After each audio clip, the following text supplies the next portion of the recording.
சரி, நீங்க சொல்லுங்க. இந்த உறவு உங்களுக்கு தவறான ஒரு அழைப்புல வந்தது இல்லையா சகோதரி? அதை விட முக்கியமா இந்த உறவு உங்களுடைய திருமணத்துக்கு பிறகு கிட்டத்தட்ட இப்ப 1 வருஷம் இருக்குமா? இல்ல 3 வருஷம். 3 வருஷமா தொடருது. இந்த 3 வருஷத்துக்கு முதல்ல நீங்க இவர் யாருன்னே உங்களுக்கு தெரியாது இல்லையா? தெரியாது. உங்களுடைய மகளுக்கு எத்தனை வயதாகுது? அவருக்கு 6 வயசு. 6 வயதாகிறது. எல்லாருமே ரொம்ப கஷ்டப்படுற ஒரே ஒரு விஷயம், இந்த குடும்ப உறவை எப்படியாவது கட்டி எழுப்பணும், எல்லாருமே சந்தோஷமா இருக்கணும் அப்படிங்கறதுதான். இதுல ஒரு சின்ன விரிசல் வந்துட்டாலும் அல்லது இப்படி ஒரு சின்ன பிரச்சனைனால ஒருத்தருடைய மனசு பாதிக்கப்பட்டாலும், இப்படி ஒரு சின்ன சிந்தனை ஒருத்தருடைய மனசுக்குள்ள போயிட்டாலும் அவர் என்ன விதமா யோசிக்கிறார்ன்றது கண்டுபிடிக்கிறது ரொம்ப கஷ்டமாயிரும் சகோதரி. அதனால உங்களுக்கு முக்கியம் உங்களுடைய கணவரும் உங்களுடைய மகளும் தான், அவங்களுடைய எதிர்காலம். நீங்க இப்ப நிறையவே பார்க்க வேண்டிய ஒரே ஒரு விஷயம், உங்களுடைய மகள் அவங்க பாடசாலைக்கு போறாங்களா? பாடசாலைக்கு போகணும், அதுக்கப்புறம் அவங்களுக்கு ஒரு நல்ல ஒரு வாழ்க்கையை அமைத்து கொடுக்கணும். இப்படின்னு நிறைய பொறுப்புகள் உங்களுக்கு இருக்கு.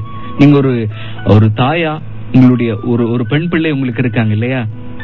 இப்படி நிறைய பொறுப்புகள் உங்களுக்கு இருக்கிறதால நீங்க இன்னும் உங்களுடைய வாழ்க்கை தொடர்பா நிறையவே யோசிக்க வேண்டிய ஒரு கட்டாயம் இருக்கு உங்களுக்கு. அதை விட உங்களுடைய கணவர் உங்கள் மீது வைத்திருக்கிற நம்பிக்கையை நீங்க காப்பாற்றணும். அது எந்த ஒரு விதத்திலும் சிதைந்து போக கூடாது. ஏன்னா எல்லாருமே கஷ்டப்படுறது அந்த ஒவ்வொரு நாளினுடைய முடிவுலையும் எங்கேயாவது கொஞ்சம் சந்தோஷம் மிஞ்சுமா அப்படிங்கறது தான் இல்லையா? என்னதான் கஷ்டப்பட்டு உழைச்சாலும் வியர்வை சிந்தினாலும் அவங்க வீட்டுல சந்தோஷம் கொஞ்சம் கிடைக்காதாங்கிற எதிர்பார்ப்பு தான் எல்லாருக்குள்ளேயும் இருக்கு. ஒரு கணவனா இருக்கலாம், மனைவியா இருக்கலாம். உங்களுடைய கணவன் இப்ப வெளிநாட்டுல உழைக்கிறது கூட உங்களுடைய சந்தோஷத்துக்காக. அவங்க எல்லாருமே ஒரு நாள் சந்தோஷமா ஒன்னா சேர்ந்து இருக்கணும் அப்படிங்கறது தானே அதனுடைய எதிர்பார்ப்பு இல்லையா? ஆகவே இப்படி சின்ன சின்ன விஷயங்கள் அவங்களுடைய மனசுக்குள்ள பெரிய பாதிப்புகளை ஏற்படுத்தக்கூடாது, குடும்ப உறவுகள்ல விரிசல்களை ஏற்படுத்திடக்கூடாது. நீங்க ஆகவே யோசிங்க, 3 வருஷத்துக்கு முதல்ல ஒரு தவறான அழைப்பிலால இந்த ஒரு உறவு உங்களுடைய எதிர்காலம் முழுக்க கவலையை ஏற்படுத்தி கொண்டிருக்கணுமா, அல்லது நீங்க தொடர்ச்சியா கண்ணீரோடும் கவலையோடும் இருக்கணுமா, அல்லது சந்தோஷமா உங்களுடைய கணவருக்கு நம்பிக்கையாக உங்களுடைய மகளுடைய எதிர்காலத்தை யோசிச்சுட்டு வாழணுமா அப்படிங்கறத நீங்க யோசிங்க சகோதரி. அவரை எப்படி கொஞ்சம் கொஞ்சமா மறக்கலாம். இல்ல, நீங்க மறக்கிறதுக்கு ஒரே ஒரு விஷயம் போதும். உங்களுடைய கணவர் உங்கள் மீது வைத்திருக்கிற நம்பிக்கை நீங்க காப்பாத்தணும்னு நினைக்கிறது, உங்களுடைய மகள் அவங்களுடைய எதிர்காலத்தை நீங்க யோசிக்கணும் அப்படிங்கிற 2 விஷயமே போதும். இப்படியான ஒரு உறவு இப்போ உங்களுக்கு தேவையில்லை. ஏன்னா இதை விட முக்கியமான நிறைய பொறுப்பு உங்களுக்கு இருக்கு அப்படிங்கறத யோசிக்க வைக்கும் அந்த 2 விஷயங்கள் மாத்திரமே. ஆகவே நீங்க இந்த விஷயத்தை அதிகமா யோசிக்காதீங்க. ஏன்னா இது ஒரு தவறான அழைப்பால 3 வருஷங்களுக்கு முதல்ல வந்தது. அதுக்கு முதல்ல இவர் யாருன்னே உங்களுக்கு தெரியாது இல்லையா?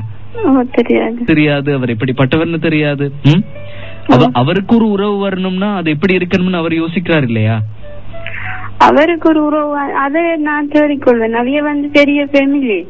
அப்ப அவர் சொல்வார், நான் அதை பத்தி கவலைப்படல, எனக்கு அப்படி ஒரு உறவு நான் எனக்கு தேடிக்கொள்ள இயலும், ஆனா நீ ஏன் என்ன மறக்கணும்னு நினைக்கிற அப்படின்னு கேட்கிறார். தெளிவா விளங்கப்படுத்துங்க. உங்களுக்கு ஒரு கணவர் இருக்கிறார், மகள் இருக்காங்க, இவங்களுக்கு நான் நம்பிக்கையா இருக்கணும், அவங்களுக்கு நிறைய பொறுப்புகள் இருக்கு, எதிர்காலத்துல அவங்களுக்கு நல்ல ஒரு நிலைக்கு நான் கொண்டு வர வேண்டிய ஒரு தாயா இருக்கிறேன். ஆகவே இந்த நேரத்துல உங்களோட என்னால பேச முடியாது அப்படிங்கறத நீங்க வெளிப்படையா அவருக்கு சொல்லணும் சகோதரி. ஏன்னா நீங்க இப்ப உங்களுடைய நிலையை நல்லா யோசிங்க.